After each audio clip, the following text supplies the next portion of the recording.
Режим не может успокоиться, пока не поквитается со всеми честными журналистами. Под обстрел уже попали как самые популярные независимые медиа республиканского масштаба, так и десятки региональных СМИ.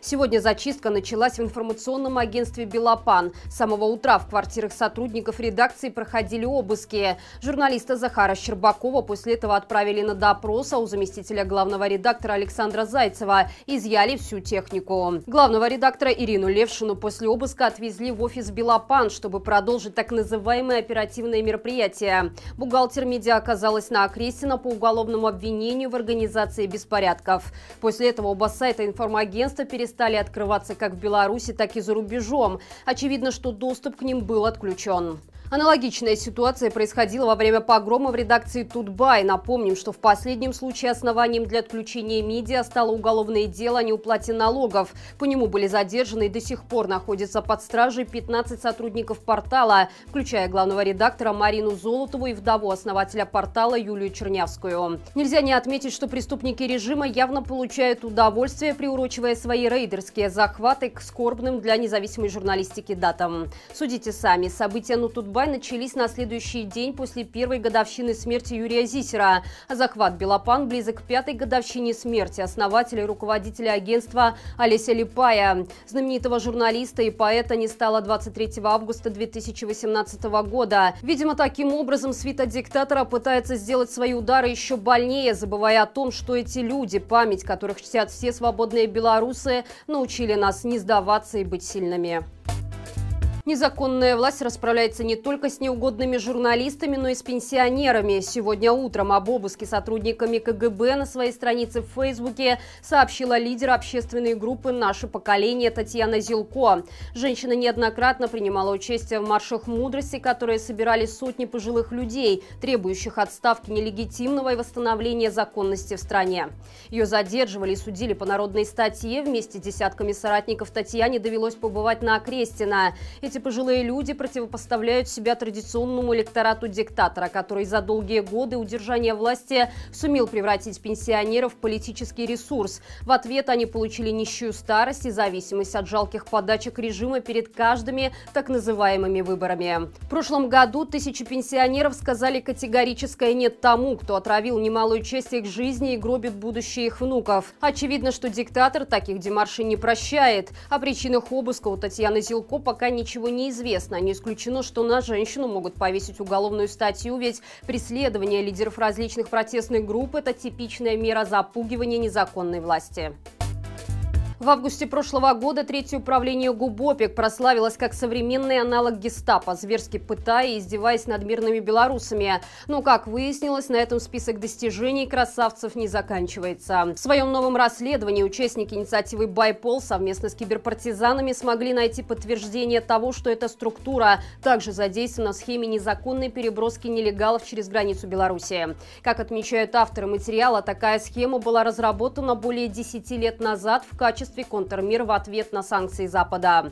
Шантажируя Европу миграционным кризисом, Лукашенко намеревался извлечь максимальную выгоду для себя и от ограничений избавиться и получить финансовые плюшки от стран, которые будут благодарны просто за то, что их не завалили нелегалами. Эта операция получила название «Шлюз». Когда он открыт, белорусская граница становится буквально прозрачной. Но стоит диктатору удовлетвориться полученным эффектом, и шлюз тут же закрывается. Изначально операция была разработана КГБ в лице Ивана Тертеля совместно с ФСБ, а задействован в ней был пограничный спецназ под руководством брата Тертеля. Семейный подряд долго доводил свою схему до ума. Если изначально иностранцев для переброски в Европу искали в Беларуси среди студентов и приезжих, то в этом году их нагло и целенаправленно стали завозить самолетами. Естественно, совместные усилия силовиков никогда не были альтруизмом. Каждый мигрант должен заплатить за якобы надежный путь на Запад сумму около 5000 евро. По информации Байпола, крышеванием этих преступлений занимается непосредственно Третье управление ГУБОПИК, которое по должностным инструкциям обязано такие схемы пресекать и наказывать.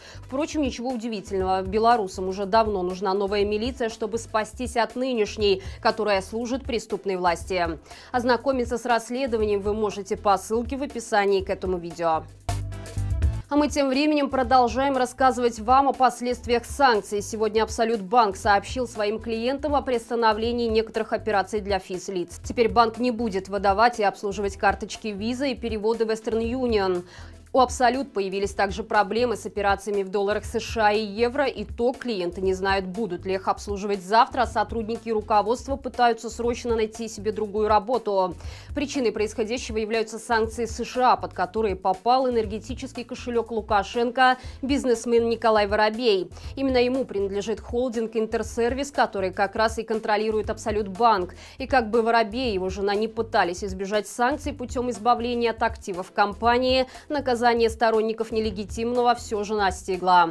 Но это только начало. Исходя из документа, опубликованного на сайте посольства США в Беларуси, судьбу Альфа-банка скоро примут более десятка других банков страны. Общая суть документа в том, что возможно будет расширение санкций уже не по конкретным юридическим лицам, а гораздо шире, так как термин правительства Беларуси, используемый в документе, означает правительство Беларуси, любое его политическое подразделение, учреждение или инструмент, включая Национальный банк Республики Беларусь и любое лицо, принадлежащее, контролируемое или направляемое правительством Беларуси, действующее от имени или по поручению правительства Беларуси, а значит сотрудникам таких банков, как Беларусьбанк, Белагропромбанк и Белгазпромбанк и множество других, стоит также начать подыскивать себе новую работу. Переход на 4-дневную рабочую неделю, вынужденная самоизоляция из-за вспышки пандемии COVID-19, нерегулярные выплаты зарплат, урезание премий и надбавок. Последние несколько лет у работников Минского подшипникового завода можно назвать одним большим кошмаром. Предприятие было основано в 1948 и даже тогда с каждым годом оно только развивалось и в итоге стало одним из самых крупных производителей подшипников в Европе. И только с приходом крепкого хозяйственника оно снизило свое производство в десятки раз и влезла в долги на несколько сотен миллионов долларов. Что касается работников, то с этим тоже все плохо. Завод держится на одних пенсионерах, на старые станки наладчиков не найти, и чтобы хоть как-то свести концы с концами, рабочих переводят из одних цехов в другие вместе со всеми станками и оснасткой, чтобы освободить здание и сдавать в аренду частникам. Правда, помещение завода скорее напоминает загнившую заброшку, чем предприятие, поэтому вряд ли кто-то захочет его снять. И даже несмотря на такую острую нехватку специалистов, завод все равно продолжает увольнять людей. Как рассказали работники предприятия телеграм-каналу «Баста», множество сотрудников уволили из-за их политических взглядов, так как большинство из них против действующей власти и ждут, когда объявят массовую забастовку. И вряд ли нелегитимную власть заботит, что творится на предприятии, ведь всегда во всех экономических бедах в стране можно обвинить Запад и санкции. Белорусские спортсмены больше не смогут участвовать в коммерческих спортивных соревнованиях за рубежом, в том числе и за свой счет. За нарушение данного запрета последует увольнение. Об этом стало известно из опубликованной в Инстаграм спортсменом Андреем Кравченко переписки. В ней сказано, что данное распоряжение издал министр спорта, однако официально эту информацию пока никто не подтвердил. Хотя в свете происходящего это вполне может оказаться правдой. Случай с Кристиной Тимановской, которая выступила с критикой тренерского штаба после указания пробежать непрофильную для нее дистанцию в Токио, после чего спортсменка успешно продолжила свою карьеру, но уже в Польше, успев занять 2/3 места на соревнованиях в Щетине, показал, что нелегитимная власть может с легкостью потерять даже тех спортсменов, которые подписали провластное письмо. А последние, наконец, поймут, что при нынешней власти принцип «моя хата с краю» больше не работает, и за свое молчание рано или поздно придется отвечать. Друзья, завтра в 20:00 на нашем втором канале Маланка Лайв смотрите ток-шоу «Народ спросит» с моими коллегами Катей Пытлевой и Андреем Микрюковым. Не забывайте также подписываться на оба наших канала, писать комментарии и ставить лайки под видео, что поможет нам доносить информацию о происходящем в стране большему количеству людей. Я же прощаюсь с вами до завтра, хорошего всем вечера и живе Беларусь!